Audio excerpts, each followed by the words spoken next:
अस्सलाम वालेकुम। उम्मीद है कि पैड और कलम के साथ मैं सीरियस लग रहा हूँगा, क्योंकि मैं आपको पता है कि शायर, मॉडल और पेंटर होने के साथ साथ एक अदीब भी हूँ। तो ज्वाइन करने का बहुत ज़्यादा शुक्रिया अली। पहले इंट्रो।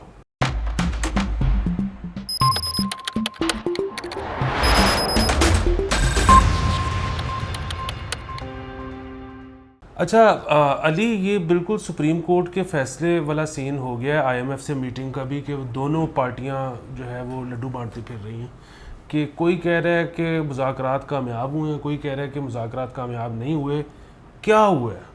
अच्छा, जो सबसे पहले ना इसके ऊपर आईएमएफ का सुबह कम्युनिके आया। आईएमएफ का जो कम्युनिके आया ना वो हौसला अफजा था। मतलब वो कंक्लूसिव नहीं था, लेकिन वो हौसला अफजा था। मसलन आईएमएफ ने ना दो तीन चीज़ें कही और वो बड़े सटल तरीके से कही जाती हैं। पहली चीज़ तो ये कि आईएमएफ ने कि जो काम की ख़राबी थी इसका सारा मुद्दा उन्होंने पिछली गवर्नमेंट पर डाल दिया। उन्होंने कहा जी फरवरी की जो सब्सिडी थी उसकी वजह से बेसिकली कुछ टारगेट वगैरह मिस हुए हैं, बट हमारी बड़ी प्रोडक्टिव बातचीत हुई है और हम ये सब्सिडीज़ के विड्रॉल से लिंक्ड है टारगेट वगैरह, और इसके बाद हम आगे काम करेंगे। उसके बाद आया मिनिस्ट्री ऑफ फाइनेंस का कम्युनिके।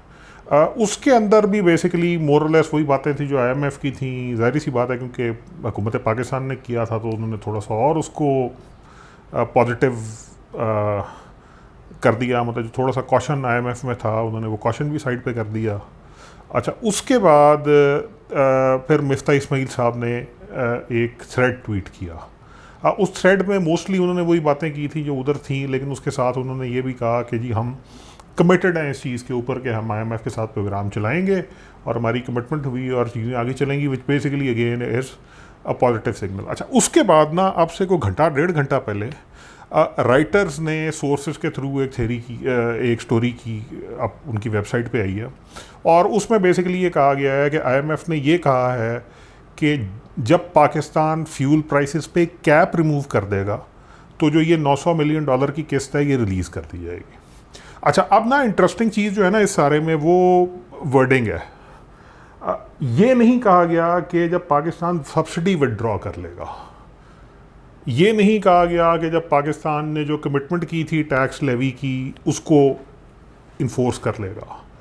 कहा यह गया है कि जिस वक्त पाकिस्तान फ्यूल प्राइस पे जो कैप इमरान खान साहब फरवरी में लगा गए थे कि जी ये अब रहेगा, बिजली इस रेट पे रहेगी और पेट्रोल 150 रुपये पे रहेगा, जिस वक्त पाकिस्तान वो कैप रिमूव कर लेगा किस्त रिलीज़ हो जाएगी। इससे जो मुझे समझ आती है राइटर्स की स्टोरी के बाद, मतलब अगर आप आईएमएफ से शुरू करें और उसके बाद आप राइटर्स की स्टोरी तक आएँ, तो मोस्ट लाइकली गवर्नमेंट और आईएमएफ की कोई ना कोई अंडरस्टैंडिंग इस तरह की हो गई है कि गवर्नमेंट ने आईएमएफ को प्लान दिया है कि हम फेज़ वाइज सब्सिडीज़ विड्रॉ करेंगे, फिस्कल टारगेट मीट करेंगे। क्योंकि फिस्कल टारगेट मीट करने का जिक्र मिफ्ता साहब ने अपनी ट्वीट में किया, ये दोनों कम्युनिकेज में नहीं था। वो कहा जी हम 2023 में कमिटेड हैं इस चीज़ के ऊपर कि हमने फिस्कल डेफिसिट को कंट्रोल करना है। और जब ये चीज़ें हो जाएंगी तो उसके बाद आईएमएफ $900 मिलियन की ग्रांट रिलीज़ कर देगा। उसके बाद फिर पाकिस्तान जो है वो कॉन्टीन्यूसली अगले 3 से 6 महीने के अंदर अंदर वो जो सब्सिडीज़ वाला मामला है, जो भी आईएमएफ के साथ उनकी कमिटमेंट है उसके हिसाब से वो उसको मैनेज कर लेगा। तो मुझे लगता ये है कि इन हालात में जो ब्रॉडर बेसिकली कॉन्टूअर्स हैं डील के, वो बहुत अच्छे निगोशिएट हो गए हैं अगर आप इस कम्युनिके पर जाएं तो। बाकी अब ज़ाहिर सी बात है 10 तारीख को बजट है, तब तक काफ़ी सूरत हाल वाज़े हो जाएगी कि हुकूमत का सब्सिडी विड्रॉ करने का प्लान क्या है, फिस्कल टारगेट जो बेसिकली ये फिस्कल डेफिसिट की बात कर रहे हैं उसके टारगेट गवर्नमेंट किस तरह सेट करती है, आया अखराजात में कटौती भी होती है, अगर को थोड़ी बहुत सब्सिडी रेट रखी भी जाती है तो उसको किस तरह फाइनेंस किया जाएगा। लेकिन मेरे ख्याल में जो ये कम्युनिकेशन है ये बहुत ज़्यादा हौसला अफजा है।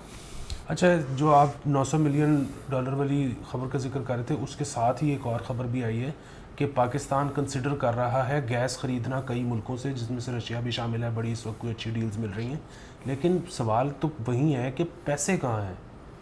अच्छा देखें ना, एक तो ये वाली डील्स होती है ना, ये डील्स सो बेसिकली इस वक्त मसला पाकिस्तान का जो था शॉर्ट टर्म का वो ये था कि आईएमएफ के बगैर कोई पाकिस्तान में लार्ज स्केल डॉलर इन्वेस्टमेंट करने को तैयार नहीं था। ठीक है, जब आप मतलब खबरें ये हैं, जो हजरात उस वफ्त का हिस्सा थे उनमें से एक आदमी ने ये कहा कि मतलब नॉट डायरेक्टली बट इनडायरेक्टली, मतलब अगेन मतलब नॉट पब्लिकली बट प्राइवेटली जब उनसे कहा गया, बात हुआ, तो उन्होंने ये कहा कि जी सऊदी कहते हैं कि जी हम पिछले वाले को तो फ़िलहाल नहीं आपसे मांगेंगे, लेकिन अगला कंटिजेंट इस चीज़ के ऊपर है कि आप IMF के साथ अपनी डील करें, क्योंकि उसके बाद फिर हमें भी कॉन्फिडेंस होगा कि हम जो इन्वेस्टमेंट कर रहे हैं लार्ज स्केल और सारा कुछ। फिर उसके साथ ही सऊदियों ने कुछ इन्वेस्टमेंट इनिशिएटिव भी, फॉर इंस्टेंस $1 बिलियन का उनका कराची की वाटर सप्लाई के अंदर इन्वेस्टमेंट का इनिशिएटिव है जो उन्होंने कहा है कि वो करेंगे। सऊदी एक रिफाइनरी में इंटरेस्टेड हैं, उसका भी है। बट ये सारी की सारी चीज़ें जो खबर है वो यही कि कंटिजेंट इस चीज़ के ऊपर थी कि आप जब तक IMF की सील ऑफ अप्रूवल नहीं होगी कि पाकिस्तान के फाइनेंसेस ठीक हैं, तब तक मामलात आगे नहीं चलेंगे। अच्छा, फिर उसके बाद मिफ्ता साहब ने ही एक इंटरव्यू में गालिबन इस तरह का जिक्र किया था 12-15 दिन पहले कि IAB जो बेसिकली चाइना का बेसिकली जो वर्ल्ड बैंक का सॉर्ट ऑफ एक कंपेयर या ADB का जो बेसिकली उन्होंने कंपेरेबल अपना इन्वेस्टमेंट व्हीकल लॉन्च किया है, उसकी कंडीशन ये है कि जी हम पाकिस्तान के साथ काम करने को तैयार हैं, लेकिन हमारे भी लोन्स की कंडीशन ये है कि अगर आप बेसिकली IMF की सील ऑफ अप्रूवल है आपकी, तो हम इन्वेस्ट करेंगे। गालिबन इसी तरह की को बातें बेसिकली UAE की तरफ से भी आई थी कि जी हम पाकिस्तान में इन्वेस्ट करने को तैयार हैं। UAE का 2-3 चीज़ों के अंदर इन्वेस्टमेंट का बहुत अरसे के साथ उनके मतलब बेसिकली इंटरेस्ट हैं, बट उनका भी कहना ये है कि जी इस वक्त जो कंडीशन है आपकी फाइनेंशियली, उसमें क्रिटिकल चीज़ ये है कि जब तक आप IMF के साथ अपने मामलात को सेटल नहीं करेंगे, हम आपके साथ अगले फ़ेज़ की तरफ नहीं बढ़ सकते। हम आपके साथ मज़ीद डिपॉज़िट हो या कोई मज़ीद कर्ज़ हो या मज़ीद और इन्वेस्टमेंट्स हों, हम रिलक्टेंट होंगे। सो पहली चीज़ तो ये है कि अगर IMF के साथ पाकिस्तान के मामलात दोबारा पटरी पर आ जाते हैं, तो इससे उम्मीद तो ये है कि एक तो ये जो मतलब 2-3 बड़े स्केल की इन्वेस्टमेंट्स हैं जो हमारे दोस्त ममालिक जो पाकिस्तान में बहुत ज़्यादा इन्वेस्ट करते रहे हैं माजी में भी, उनकी तरफ से होने का चांस बहुत ज़्यादा है। दूसरी चीज़ ये भी है कि फिर जो बेसिकली जो प्राइवेट इन्वेस्टर हैं उनका भी कॉन्फिडेंस आएगा, तो फिर उनकी तरफ से भी पाकिस्तान स्टॉक एक्सचेंज हो गया या आपका बेसिकली जो गवर्नमेंट सिक्योरिटीज़ हैं उनके अंदर इन्वेस्टमेंट आएगी। तीसरा फिर ये भी है कि जब आप एक दफ़ा IMF प्रोग्राम से गुजर रहे हैं और उसको सक्सेसफुली 6 महीने बाद आप अगर कंप्लीट कर लेते हैं, तो आपके लिए फिर बेसिकली जो यूरो डॉलर बॉन्ड की मार्केट है वो भी खुल जाती है। आप वहाँ पर बॉन्ड लॉन्च कर सकते हैं, वहाँ से इन्वेस्टमेंट्स डायरेक्टली आप रेस कर सकते हैं। सो आपको काफ़ी स्पेस मिल जाएगी अगर इस वक्त आपने ये सब कुछ कर लिया। बट ऑफ कोर्स उसकी कॉस्ट हुई है कि आपको कुछ सब्सिडीज़ विड्रॉ करनी पड़ेंगी, कुछ मुश्किल फ़ैसले करने पड़ेंगे। तो एक दफ़ा जब ये चीज़ें साइकिल में चलनी शुरू हो जाती हैं, क्योंकि पाकिस्तान का प्राइमरली मसला जो है इस वक्त वो इकनॉमिक ग्रोथ का नहीं है, वो बेसिकली फॉरेक्स का है। और फॉरेक्स इनफ्लोज़ के लिए पाकिस्तान जैसे मुल्क को बहुत ज़्यादा रिलायंस होती है FDI पे, FPI पे, और दूसरी मतलब बेसिकली मल्टीलैटरल लोन्स पे, बायलैटरल लोन्स पे। तो वो फॉरेक्स का मसला तब तक सॉल्व नहीं हो सकता, और उसके लिए इस वक्त की सिचुएशन कुछ ऐसी आ गई है कि दुनिया शायद हम में पैसे डालने के लिए, आई थिंक उसकी 2 वजह हैं। एक वजह तो ऑफ कोर्स हमारा थोड़ा सा को पिछले 5-6 साल 7 साल की, बल्कि इनफैक्ट कोई मिसमैनेजमेंट भी है फाइनेंशियली। मतलब करंट अकाउंट के इश्यूज़ PMLN की गवर्नमेंट पिछली वाली में आने शुरू हो गए थे, PTA की गवर्नमेंट में हालात मज़ीद ख़राब होने शुरू हो गए। हम अपनी इंटरनेशनल कमिटमेंट्स के साथ भी फिर थोड़ा सा खिलवाड़ करते थे। फिर पिछले 3-3.5 साल में हमारी खारजा पॉलिसी ऐसी रही कि हमने तकरीबन अपने हर दोस्त को एक दफ़ा तो ज़रूर नाराज़ किया। मतलब जो मुल्क जिनको हम दोस्त समझते हैं उनमें से हर एक को सऊदी अरेबिया के साथ भी ताल्लुकात एक दफ़ा बहुत ज़्यादा खटाई में चले गए। UAE कॉन्टीन्यूसली 6-7 साल से हमसे कोई इतना खुश नहीं है रहा। मतलब जब आपने दुबई एक्सपो पे दुबई के ख़िलाफ़ वोट दिया इस्तांबुल को, तब से ताल्लुकात को इतने अच्छे नहीं रहे थे। आपने अमेरिका को तो खैर जो कुछ किया पिछले 4-6 महीने में वो सबके सामने है। उससे पहले तो खैर वो उनकी वो जिसको कहते हैं ना कि खुफिया शिकायतें होती थी कि आप डबल गेम करते हैं वगैरह। 4-6 महीने में तो आपकी हुकूमत ने, आपके वज़ीर आज़म ने खोल के। सिमिलरली जब ये गवर्नमेंट आई थी पिछली वाली PTA की, तो आपको याद होगा कि इसके वज़रा रज़ाक दाऊद साहब भी, फवाद साहब भी, हमाद अज़हर साहब भी, मुराद सईद साहब भी ये प्रेस कॉन्फ्रेंस से करते थे कि चीनियों ने करप्शन के ज़रिए मोटरवे बनाई है एट्सेट्रा एट्सेट्रा, तो चीनी भी आपसे कोई इतने खुश नहीं थे। तो मतलब पिछले 3 4 5 साल में हमने तकरीबन अपना हर वो दोस्त भी जो था उसको भी नाराज़ कर दिया था, दूसरी वजह थी। और तीसरी वजह ये कि इस वक्त एक्चुअली दुनिया में जो माशी हालात हैं वो काफ़ी ख़राब हैं। उसकी वजह ये है कि अमेरिका को इन्फ्लेशन का सामना है और उस वजह से बेसिकली जो बेस रेट है, डिस्काउंट रेट है फेडरल रिज़र्व का, वो ऊपर जा रहा है, जिसका मतलब ये है कि बेसिकली मनी सप्लाई अमेरिका में टाइट हो रही है, डॉलर एक्चुअली दुनिया में कम अवेलेबल हो रहा है। तो उस वजह से भी ज़ाहिर सी बात है जो कोई भी इन्वेस्ट करेगा उसको को थोड़ी सी एश्योरेंस चाहिए कि जब एक सप्लाई कम हो रही है किसी चीज़ की तो उसको मैं जहाँ पर भी डाल रहा हूँ मुझे ये तसल्ली चाहिए कि यहाँ मैं पैसे ठीक डाल रहा हूँ। तो आई थिंक उस वजह से रिलेक्टेंस बहुत ज़्यादा है इवन हमारे बहुत करीबी दोस्तों के ऊपर भी कि जी जब तक आप IMF के साथ मामला ठीक नहीं करते, जिसका मतलब ये है कि आपके कुछ फाइनेंशियल बेसिक्स जो हैं वो आपने सॉर्ट आउट कर लिए, सेटल कर लिए, और उसके बाद दूसरी चीज़ ये भी है कि आप IMF के साथ हैं तो इसका मतलब बेसिकली यही है कि आप ग्लोबल फाइनेंशियल सिस्टम का अप्रूवल है आपके साथ। उसके बाद फिर हम बहुत ज़्यादा इंटरेस्टेड हैं, आप हमारे दोस्त हैं, हमारा आपसे पुराना ताल्लुक़ है, हम पैसे आपको देंगे, हम इन्वेस्ट भी करना चाहते हैं, हम इंटरेस्टेड भी हैं, लेकिन पहले आप अपना वो वाला मसला हल करके आएँ। अच्छा, ये इससे मुझे एक वो चीज़ याद आ गई क्योंकि आप कह रहे हैं कि अमेरिका में भी वो क्राइसिस है इस वक्त। मैंने सुना है कि अमेरिका सोच रहा है, इंग्लैंड भी सोच रहा है कि वो अपना इंटरेस्ट रेट बढ़ा दें। बढ़ रहे हैं एक्चुअली, बड़ा सोच नहीं रहे, वो एक्चुअली बढ़ाना शुरू कर दिया हुआ है इस चीज़ को, और तो वो अभी मज़ीद अगर बढ़ेगा। वो बढ़ता है तो ये जो इधर से हॉट मनी निकलेगी। एक्चुअली जो रुपए पे प्रेशर है सिर्फ रुपए पे प्रेशर नहीं है। सो अच्छा, एक चीज़ जो है ना वो ये है कि इस वक्त हमारे हालात तो खैर बुरे हैं, बट दुनिया सारी के हालात को इतने अच्छे नहीं है। मसलन फॉर इंस्टेंस अगर आप KSE 100 इंडेक्स की बात करें तो KSE 100 इंडेक्स एक्चुअली इस साल 2022 में अच्छा परफॉर्म करने वाली इंडेसेस में है, कुछ 6% लूज़ कर चुकी है अपनी वैल्यू का, लेकिन अगर इसको कंपेयर करें आप बाकी इंडेसेस के साथ तो मतलब सो फॉर इंस्टेंस जो ब्रिटिश या S&P वगैरह हैं ये को 12-15% गिर चुके हैं। यही हाल यूरोपियन इंडेसेस का भी है, इंडियन इंडेक्स को 15-16% गिर चुकी है, कराची उसके मुकाबले में 6% गिरा है। सिमिलरली अगर आप करेंसी की साइड पे आ जाते हैं तो रुपया को 11% गिरा है इस साल। लेकिन रुपये का एक्चुअली ज़्यादा बड़ा मसला ये कि वो पिछले 3 साल बहुत ज़्यादा गिरा, बल्कि शायद नज़र से गिर गया है। तो लेकिन इस साल वो 11% गिरा है रुपया। आई थिंक जितनी करेंसियाँ हमारा जिनसे ताल्लुक़ होता है ना, वास्ता होता है, उसमें टर्किश लीरा है वो 17-18% गिरा है, उसके बाद रुपया है। लेकिन इवन पाउंड जैसी करेंसी या यूरो जैसी करेंसी भी 8% गिरी है डॉलर के मुकाबले में। इंडियन रुपया को 6-6.25% गिरा है डॉलर के मुकाबले में। जापानीज़ यान भी मतलब को 10% के आसपास गिरा है। तो ये वाली सारी चीज़ें जो आप कह रहे हैं ना कि क्योंकि मतलब US ने अपना इंटरेस्ट रेट चढ़ाना शुरू कर दिया है, हमने भी एक्चुअली जो 13.25% बेस रेट हुआ उसकी प्राइमरली वजह वही है कि अगर हम अपना इंटरेस्ट रेट उसके साथ साथ नहीं चढ़ाते हैं तो बेसिकली जो मनी आउटफ्लो है वो बहुत ज़्यादा हो जाएगा, बहुत तेज़ हो जाएगा, बिकॉज लोगों के लिए इंसेंटिव होगा कि अच्छा अमेरिका में हमें डॉलर पे अच्छा रेट मिल रहा है तो हम रुपए में या पाकिस्तान में पैसा क्यों रखें।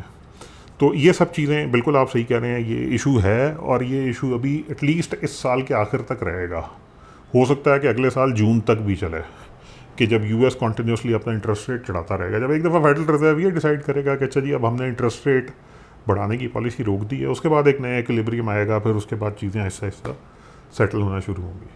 अच्छा, ये ना जोक भी चलता है अक्सर व्हाट्सएप वगैरह पे, और हमें ये एक्चुअली सवाल पूछा भी गया है कि ये जो IMF है ये कभी भी नहीं कहता कि जी वो अरकान असम्बली की तनख्वाहों पर कुछ करो या ब्यूरोक्रेसी की याशियों का कुछ करो या हुकूमती याशियाँ ख़त्म करो। वो बस कहते हैं कि आवाम की मिख निकाल दो, पेट्रोल महंगा कर दो, गैस महंगी कर दो और बिजली महंगी कर दो।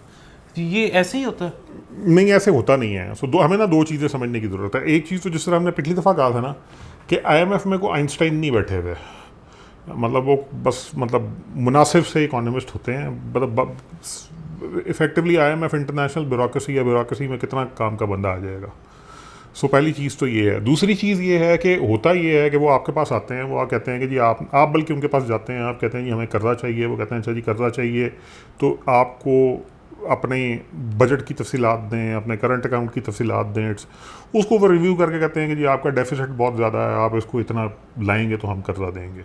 उसके बाद वो कहते हैं कि जी आपका टैक्स टू GDP इतनी है, इसको आप इम्प्रूव करेंगे तो आपको कर्जा मिलेगा। वो कहते हैं कि जी आपका करंट अकाउंट इतना है, अगर आप इसको इस तरह मैनेज करेंगे आपका इंटरेस्ट रेट कम है, एट्सेट्रा एट्सेट्रा। अच्छा, जब उसके बाद अब आपकी बारी है, आपसे सवाल है कि जी अब आपने अपना बजट डेफिसिट किस तरह कंट्रोल करना है। अच्छा, वो बजट डेफिसिट कंट्रोल करने के लिए ज़ाहिर सी बात है फिर यहाँ बाबू लोग बैठे होते हैं।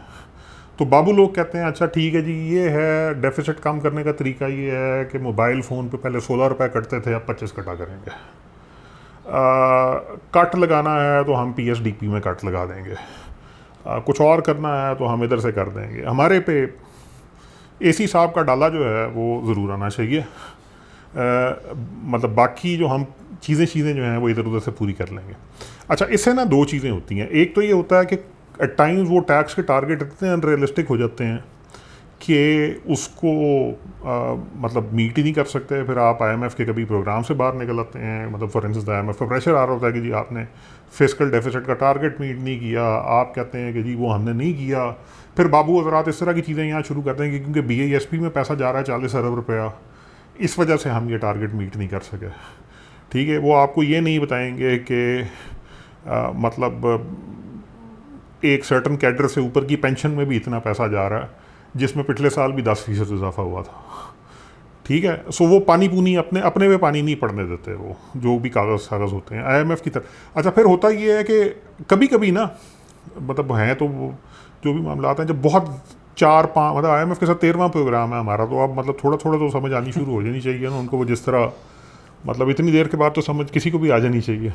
तो इस दफ़ा प्रोग्राम में उन्होंने कहा अच्छा, एक ये फनकारी करते थे कि कहते थे अच्छा ठीक है हम फिस्कल डेफिसिट का ये टारगेट रखेंगे और फिर डेवलपमेंट स्पेंड कम कर देते थे। अब डेवलपमेंट स्पेंड कम करने का मतलब ये है कि आप फ्यूचर की ग्रोथ को कॉम्प्रोमाइज़ कर रहे हैं, अपने पैसे नहीं कम करने हैं, फ्यूचर की ग्रोथ कॉम्प्रोमाइज़ कर रहे हैं। इस दफ़ा IMF ने कहा ना, आप फिस्कल डेफिसिट का टारगेट नहीं देंगे, आप प्राइम डेफिसिट का टारगेट देंगे, जिसका मतलब ये है कि डेवलपमेंट स्पेंड जितना भी है वो आप रखें, हमें कोई एतराज़ नहीं है। आपका जो वो है डेवलपमेंट स्पेंड निकाल के डेफिसिट इतना होना चाहिए, उससे ऊपर आपने नहीं जाना।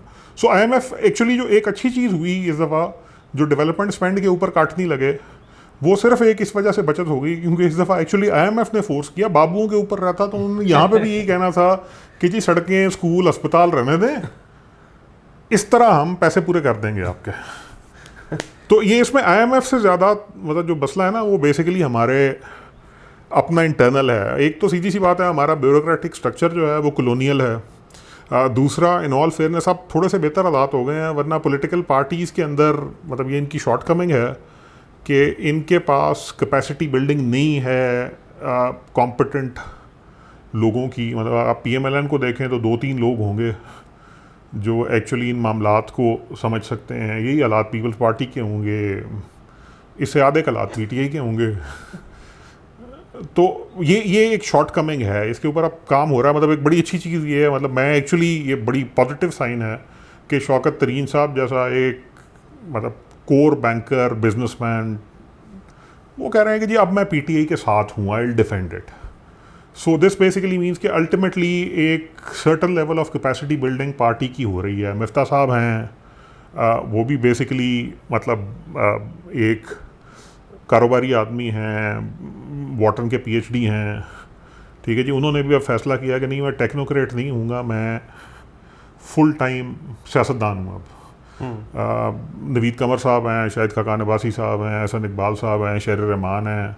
अब ये लोग आहिस्ता आहिस्ता थोड़ा सा मामलात आ रहे हैं, वरना भुट्टो साहब की कैबिनेट जो थी 70s की, उसके बाद सियासतदानों मतलब सियासी जमातों में तो कॉम्पिटेंट रिसोर्सेज जो थे इनका मतलब वजूद मतलब मुश्किल ही मिलता था। इसीलिए जब गवर्नमेंट वगैरह आती थी तो आपको को टेक्नोक्रेट टाइप के बंदे बीच में इंडक्ट करने पड़ते थे। पीपल्स पार्टी भी करती थी, मुस्लिम लीग नवाज भी करती थी। बट अब अच्छी चीज़ ये है कि ऐसे ऐसे तो कैपेसिटी बिल्डिंग होगी थोड़ी सी, तो यहाँ पर भी लोग होंगे जिनको ऐसे ऐसे समझ आना शुरू हो गया बाबू हमारे साथ क्या कर रहे हैं। IMF को भी थोड़ा थोड़ा समझ आना शुरू हो गया, तो उम्मीद रखनी चाहिए कि ये मामले आगे चल के और बेहतर होंगे। एक तो कोशिश ये होनी चाहिए कि IMF का ये प्रोग्राम हमारा आखिरी प्रोग्राम हो, जो भी हो। अगर ये होता है या इसकी कोई एक्सटेंशन वगैरह होती है जिसकी बातचीत चल रही है कि दुनिया के हालात क्योंकि थोड़े से मज़ीद ख़राब हो गए हैं, तो शायद हम इस फैसिलिटी को 6 बिलियन से उठा के 9 बिलियन पे ले जाएं। लेकिन कोशिश ये होनी चाहिए कि बस हमने बहुत IMF के प्रोग्राम कर लिए, अब हमें एक्चुअली एक फंक्शनिंग इकॉनमी के तौर पे अपने मामलात को खुद चलाना चाहिए। अच्छा, आजकल आपको पता है कि वो थोड़ा से कभी कभी लगता है कि गैर मुस्तहकम है मुल्की मामलात हमारी सियासत को लेके। कुछ जो हैं PTI के फैंस उनको वो लगता है कि शायद इलेक्शंस जल्दी हो जाएंगे, हुकूमत बदल जाएगी। कुछ जो इत्तेहादियों के फैंस हैं वो भी कभी कभी घबरा जाते हैं कि शायद जल्दी हो जाएंगे और हुकूमत चली जाएगी। लेकिन इस वक्त ये जिस तरह के मामलात हैं, अभी जिस तरह से IMF के साथ डील चल रही है, अच्छा ये डील जो है मतलब वो IMF तो डील नहीं करता बुनियादी तौर पर केयर टेकर सेटअप के साथ, तो ये इस वक्त तो रियासत हालात जैसे मर्जी हो जाए बचाएगी इस हुकूमत को कि जब तक बजट नहीं आ जाता, जब तक IMF से मामलात नहीं तय हो पाते, तब तक मेरे ख्याल में इससे ज़्यादा तो मजबूत सरकार ही कोई नहीं। अच्छा, मेरा ना ख्याल पता है क्या है, मेरा एक तो बात बड़ी सीधी सी है कि पाकिस्तान में ना आप किसी भी इदारे या शख्स से किसी भी एब्सर्डिटी की उम्मीद कर सकते हैं। मतलब ये यहाँ पर बेशुमार लोग बैठे हैं, बेशुमार इदारे बैठे हैं जो अपनी बोटी के लिए देग उल्टाने से दरेग नहीं करेंगे। ये तो हो गया, मतलब ये डिस्क्लेमर है जिसके साथ हम आगे चल रहे हैं। ठीक है, लेकिन मेरा ख्याल पता है क्या है, मेरा ख्याल ये है कि शहबाज शरीफ साहब जो है ना वो ज़रूरत से ज़्यादा मुताहत हैं और वो ज़रूरत से ज़्यादा डरे हुए हैं। उनको ये एहसास करना चाहिए कि एक तो वो वज़ीर आज़म है, ठीक हो गया। वज़ीर आज़म आप जो मर्ज़ी कर लें, मतलब prime minister actually has a lot of स्वे, अ लॉट ऑफ पावर, ठीक है। मतलब अगर वो अपनी अड़ी करने पे आ जाए तो फिर उसको रात को 11:30 बजे कंटेम्प्ट का धक्का लगा के कहना पड़ता है कि नहीं ये रूल तो फॉलो कर लो, तुम्हारी मेहरबानी, ठीक है। सो प्राइम मिनिस्टर की अपनी एग्जीक्यूटिव अथॉरिटी बड़ी मतलब तगड़ी अथॉरिटी हुआ करती है।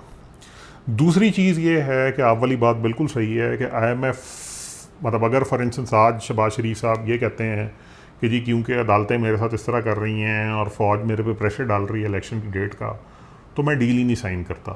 ये मेरी तरफ से असेंबली तोड़ने की एडवाइस है।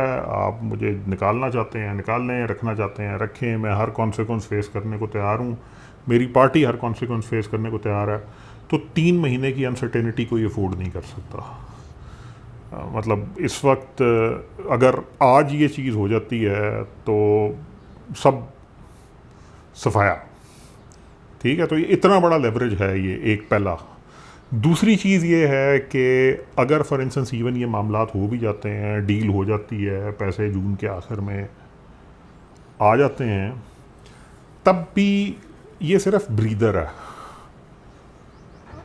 मतलब इससे आगे के मामले, मतलब जिस तरह अभी हम दोस्त मुल्कों की बात कर रहे हैं, अब दोस्त मुल्क हमारे जो हैं उनके साथ को पिछले 6-7 साल में हमारी तरफ से इतने उनको हाथ लगे हुए हैं कि उनको भी मतलब एतबार आते आते आएगा। तो आप ये झटका दे देते हैं, उसके बाद 3 महीने बाद आप इलेक्शन कराने चले जाते हैं। दूसरा आप एक चीज़ और भी ध्यान में रखें, और वो ये है कि ये हुकूमत मतलब ऑल सड एंड डन, ये डिसीजन अल्टीमेटली तो पॉलिटिकल होगा। अगले 25 जुलाई को इलेक्शन हुए थे जी। 25 जुलाई 2023 से पहले अगर आप इलेक्शन कॉल कर रहे हैं, मोहम्मद शहबाज शरीफ पाकिस्तान मुस्लिम लीग नून के सदर, कोलेशन पार्टनर जिसमें पीपल्स पार्टी भी है, JUI भी है, पौना इलेक्शन तो PTI उसी दिन जीत गई है। क्योंकि यहाँ पर ये चीज़ बहुत ज़्यादा मैटर करती है कि हवा किसकी है, ताकत किसकी है। तो अगर इमरान खान साहब कहते हैं ये देखा मैंने कहा था मैं डेट दूंगा, मैंने डेट ले ली, अब हम इलेक्शन में जा रहे हैं, ऐसे हो नहीं सकता। मतलब को कितना मर्जी पॉलिटिकली डम्ब हो, मुतात हो, खौफज़दा हो, मेरा नहीं ख्याल है कि ऐसा हो सकता है। सो और मतलब आई थिंक प्रॉब्ली इस वक्त जो सिचुएशन है, स्पेशली दुनिया के अंदर जो हमारी सिचुएशन है, इस गवर्नमेंट के पास काफ़ी लेवरेज है कि ये इदारों को भी कह सकती है कि भाई या तो आप हमें मामलात चलाने और सीधे करने दें, वरना हम साइड पे हो जाते हैं, आप कॉन्सिक्वेंस फेस करें। और मेरा नहीं ख्याल है कि इस वक्त कॉन्सिक्वेंस फेस करने की कैपेसिटी इस रियासत की कोई इतनी अच्छी है।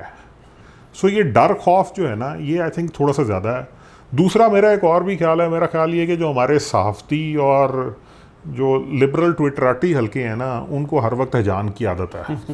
तो वो छोटी सी चीज़ भी होती है ना, वो मतलब बंदयाल साहब को कमेंट दे देते हैं तो उसके ऊपर भी वो थ्रेडों के थ्रेड ट्वीट कर देते हैं।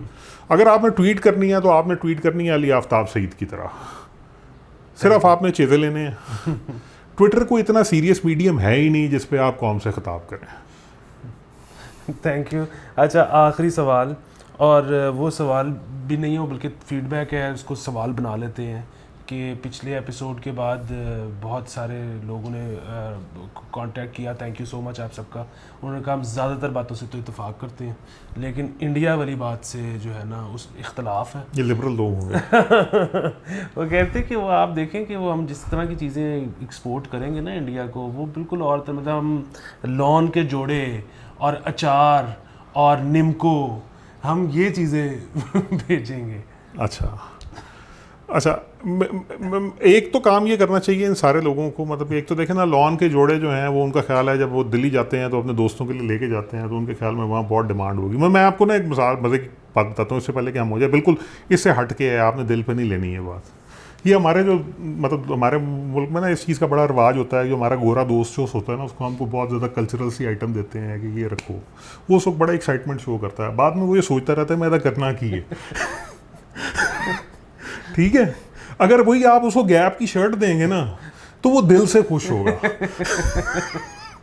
वो उसको प्रिटेंड नहीं करना पड़ेगा क्योंकि उसको पता है कि ये शर्ट मैं सारी ज़िंदगी इस्तेमाल करता रहूँगा। एक तो ये बात होगी। दूसरा, जहाँ तक लॉन्च ऑन की बात है तो इन ऑल फेयरनेस जब इंडिया की मार्केट खुलेगी तो मतलब उनकी भी लॉन फिर इधर आएगी, आपकी भी उधर जाएगी, कितनी की मार्केट होगी। मतलब गैप की शर्टों से बड़ी मार्केट तो नहीं है वो, मतलब टी शर्टों से, यूरोप और अमेरिका की टी शर्ट से बड़ी मार्केट तो नहीं है जो ऑलरेडी आप टैप कर रहे हैं। दूसरा, इन हजरात ने ना अभी तक हमारा चाइना से FTA ना पढ़ा है ना उसके ऊपर कोई गुफ्तगू की है। अब उसका फ़ेज़ 2 भी आ रहा है, हुकूमत ने काम शुरू कर दी है, बड़ी अच्छी खबर है। ये अगर इम्प्लीमेंट हो जाता है तो एक्चुअली मामला अच्छे होंगे। दो हमारी प्रोग्रेस उसके ऊपर, हमारी एज ट्रेडिंग कम्युनिटी पाकिस्तान की उस प्रोग्रेस को इतनी अच्छी नहीं है। अच्छा, चीन इस वक्त ना $15 अरब की गोश्त की डिमांड है उसकी आपसे, आप नहीं दे सक रहे, बल्कि इनफैक्ट पाकिस्तान से ना डायरेक्टली चीन में इस वक्त $1 का गोश्त भी नहीं जा रहा। जो थोड़ा बहुत जा रहा है ना वो यहाँ से वियतनाम जाता है। वियतनाम की कंपनी अपना ठप्पा लगा के उसको चाइना भेजती हैं क्योंकि आपकी कंपनियों ने अभी तक चाइना में जो अप्रूवल होते हैं फूड सेफ्टी रेगुलेशन के वही नहीं लिए हुए। ठीक हो गया। अच्छा, उसके बाद पाकिस्तान वाहिद मुल्क है इस वक्त दुनिया में जिसका स्क्रैप ड्यूटी फ्री है चाइना में। ठीक है, आज से को 2-3 साल पहले जब ये FTA साइन हुआ था तो कुछ एक पार्टी आई थी चलते फिरते, हमारे पास भी आई थी। उसने कहा कि जी हमारी एक सर्टन डिमांड है महीने की, UAE से थे और बेसिकली वहाँ से भेजते थे, और अगर ये पाकिस्तान से पूरी हो जाए तो हम 6% ड्यूटी देते हैं UAE से स्क्रैप भेजने पे, और पाकिस्तान से अगर हम भेजेंगे तो 0 ड्यूटी है। तो ये 6% बेसिकली जो है ना ये हमारे लिए मतलब सब कुछ कवर कर देता है। हम मतलब एडिशनल कॉस्ट भी दे देंगे etcetera, but this actually is suitable for us. अच्छा, उनको फिर बेसिकली हम तो नहीं, लेकिन हमने उनको गाइड किया कुछ लोगों की तरफ, तो पता ये चला कि लाहौर और कराची की टोटल स्क्रैप जो अवेलेबल था वो उस डिमांड का, जो एक पार्टी की डिमांड थी चाइना के लिए, उसका 1/5 था। तो आप तो स्क्रैप नहीं दे सक रहे चाइना को, आपने कितनी की लॉन भेज देनी है इंडिया को? जो अपॉर्चुनिटीज़ हैं, जो खड़ी हैं, जो पड़ी हैं, आप उनको खुद पूरा करने की कैपेसिटी में नहीं है। मतलब आपका मीट एक्सपोर्टर जो है वो चाइना से ठप्पा लगवा के नहीं आ सकता कि मेरा जो गोश्त है ये चाइना के लिए सेफ़ होगा। ठीक, तो आपने अचार इंडिया भेज के कितना अचार भेज लेंगे यार आप इंडिया, मतलब, और इंडिया अचार जब भेजेंगे तो इंडियन अचार से अच्छा होगा, बुरा होगा, क्या होगा? मतलब हो सकता है कुछ लोगों को इंडियन अचार बड़ा अच्छा लगे। अच्छा, तो मसला ये है कि हमें जाहिर है किसी के साथ ट्रेड करने से कोई प्रॉब्लम नहीं है। और हाँ, एक चीज़ अगर, अच्छा, मेरा रैशनल जो ये नहीं है कि आपको इंडिया से तिजारत कमर्शियल वजहों से नहीं करनी चाहिए। मेरा रैशनल कुछ और है। मेरा रैशनल ये है कि जब आप इंडिया के साथ, मतलब बैगेज इतना है आपका और आपके वेस्टेड इंटरेस्ट इतने हैं, और उसमें सिर्फ फौजें नहीं हैं जिसके ऊपर सारा मुद्दा डाल दिया जाता है, दोनों तरफ इतना वेस्टेड इंटरेस्ट एग्जिस्ट करता है कि जब आप कुछ भी अच्छा करने की कोशिश करते हैं हालात एक्चुअली पहले से ज़्यादा बुरे हो जाते हैं। ठीक है, और इसको अवॉइड करने का बेहतरीन तरीका है कि आप इग्नोर करें 50-100 साल, दुनिया बहुत बड़ी है, आप चाइना का FTA तो पूरा कर लें यार, उसके बाद फिर हम आगे बात करेंगे। ये वायबल ही नहीं है, क्योंकि जब आपको अच्छा काम करना शुरू करेंगे ना तो जो बुरा काम करने वाले हैं वो आपको जो जहां आप आज खड़े हैं उससे भी पीछे धकेल देंगे। आप बेसिकली जो है ना डायनामिक्स हैं, जो बैगेज है, जो ग्राउंड रियलिटीज़ हैं, उनको डिफ़ाई कर रहे हैं। आप ग्रेविटी को डिफ़ाई करने की कोशिश करते हैं जब आप इंडिया के साथ हालात अच्छे करने की कोशिश करते हैं। अगर आप 50-100 साल डिसंगेज रहेंगे तो शायद तब ऐसी नस्ल आ चुकी होगी जिसको पता भी नहीं होगा कि हमारा पाकिस्तान के साथ कोई हिस्टोरिकल बैगेज था या इंडिया के साथ हिस्टोरिकल बैगेज था। तब शायद आपके पास एक मौका आया कि आप उसको दोबारा किसी ना किसी तरफ डालने की कोशिश करते हैं। इस वक्त आपका बैगेज ही इतना है कि आप कोशिश करके देखें। जब कोशिश होती है, ये आप चेक कर लें, आप 1900 60 से लेके आज तक चेक कर लें, जब कभी कोशिश हुई है कि इंडिया के साथ ताल्लुकात बेहतर किए जाएं, कुछ ना कुछ ऐसा हुआ है कि ताल्लुकात एक्चुअली पहले से भी ज़्यादा ख़राब हुए हैं। तो कोई तो वजह होगी। तो हम फ़िलहाल इंडिया के साथ ट्रेड तो नहीं कर सकते, जिस पे हमें एतराज़ कोई नहीं, लेकिन इन वजूहात की वजह से नहीं कर सकते। लेकिन जो हम इस वक्त कर सकते हैं वो ये है कि आप मुझे इजी पैसा से पैसे भेजें, आप मुझे जैज़ कैश से पैसे भेजें, आप मेरे पेट्रन बने। तो ये तो आप कर सकते हैं। इससे आपको कोई रियासत, कोई मुल्क, कोई ताकत आपको इससे ना रोक रही है, ना रोक सकती है। अपना बहुत ज़्यादा ख्याल रखें और अगले हफ्ते मिलते हैं। खुदा हाफिज़।